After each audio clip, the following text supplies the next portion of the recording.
Well, I think of course it's a pending trade at this time. Nothing's finalized yet. But I mean there's disappointment. One as I talked to Twan a little bit if it goes through. I mean he's one of the most professional guys I've ever been around.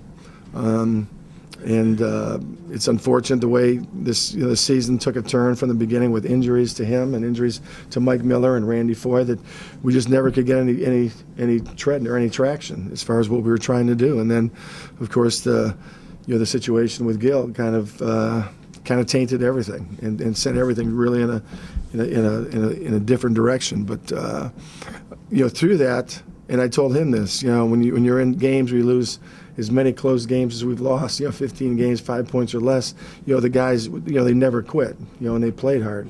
But at some point, what you have to do is you have to look at things. I think Ernie looked at things and everything and said it was time to make a change. We've got some confidence in some of our young players, and we've got it's going to give us flexibility to do a lot of things. Flexibility to sign guys that we have, the flexibility to look in the free agent market, which is a huge free agent situation these next 2 years, and it gives us a lot of flexibility. And I know people look at it and say that the two trades we made are they'll look and say things as far as maybe didn't get enough. I think you got to wait and see how it plays out. The guys that we got are pretty good players, and it showed tonight. And we needed, as we talked many times about our culture change from a team that relied on playing hard and defense and just not relied on just playing.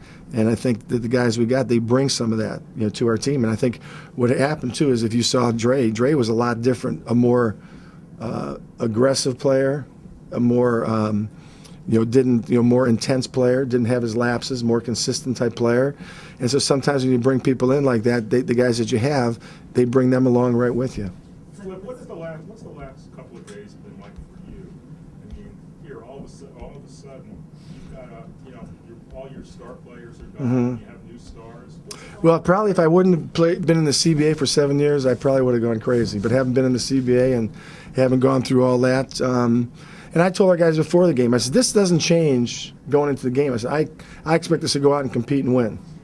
Because in this league, everybody that's in the NBA, they're all good players. There's bad teams, but even bad teams have good players on those teams. And what has to happen is you've got to learn to play well together.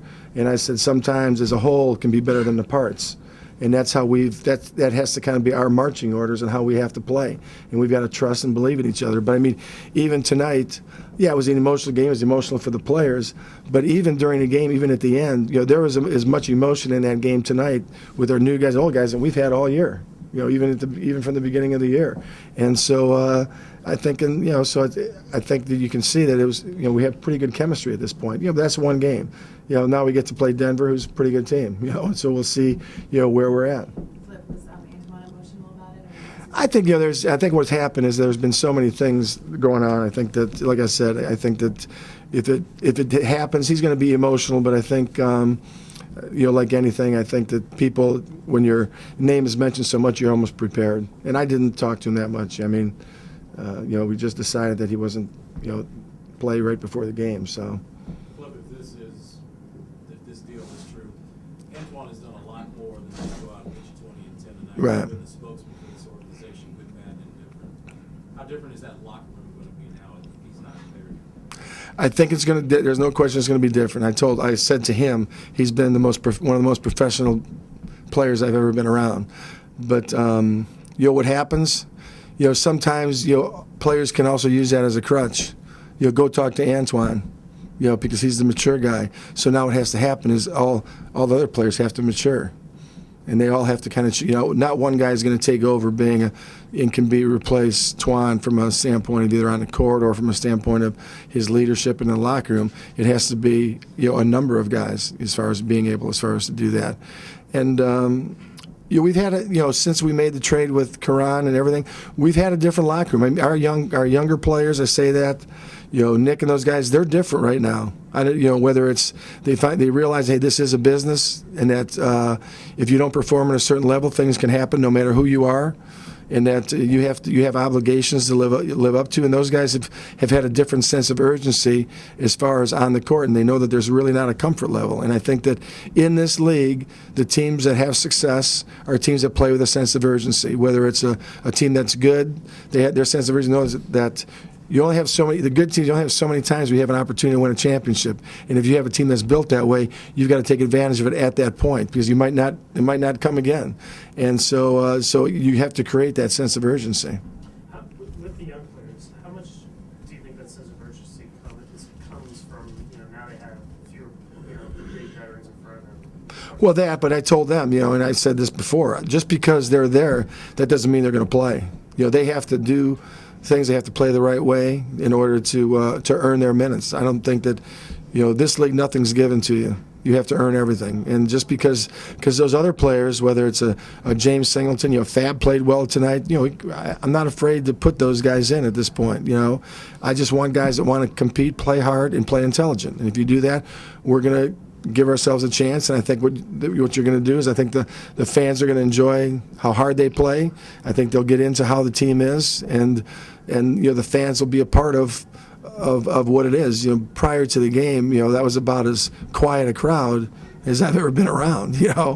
And but as the game progressed and they saw these guys play and how hard they played and the things they did, they kind of start, hey, these guys are not too bad. And by the end of the game, they were standing up and cheering for them. So that's nice to see. If there was a game tonight, and the fact that these guys got to win after all of this, what does it say about the collection of talent that's been as simple to go out there and play 48 minutes? Well, I think that we might not have, the marquee player, quote unquote, but I think that we have a sense of players that can play together. And, prior to Detroit winning, and even before I went there, but, they built that team, and all the guys were people looked at them as misfits, whether even, Ben going there for Tracy McGrady, or for Grant Hill, was just trying to make a deal work so they have something. And then, Chauncey Billups again had been to 5 different teams. Rip got traded from here for Stackhouse. And then they got Prince, who no one wanted as a 23rd pick, and he didn't play the whole first year until the playoffs. And what happened was that team all of a sudden just kind of fell into place because of their chemistry. And then they won so much, and they all became all-stars. And that's kind of what happens. When you win, you're successful, you get notoriety for that. And so I'm not saying this team is that team, by any stretch of the imagination, but they have guys these guys are very much committed. And I think a lot has come with the guys that we have from Dallas, whether it's because they've been in a winning situation down there, but they are coming with the idea of really competing and wanting to win. Well, if you're watching the playoffs on TV in May or June, you see Butler deep in the playoffs, Mhm. Jamison deep in the playoffs, you think it might give you a little empty feeling or a little No. envious feeling? When you've been in 15 years and you've seen guys come and go, it's all, that's all just a part of the business, and I think that, as I said to, Antawn, both, those guys are going to go in the teams, are going to be good teams, if the thing falls into place, and, and I would expect them to be there, based on the fact of, you look at the type of teams that they have and that. But no, I think that, I think what you got to do is you make decisions that are based from a standpoint of what you need to do as an organization, and I think that's what the organization from the top did. Made a decision that they thought was going to be best.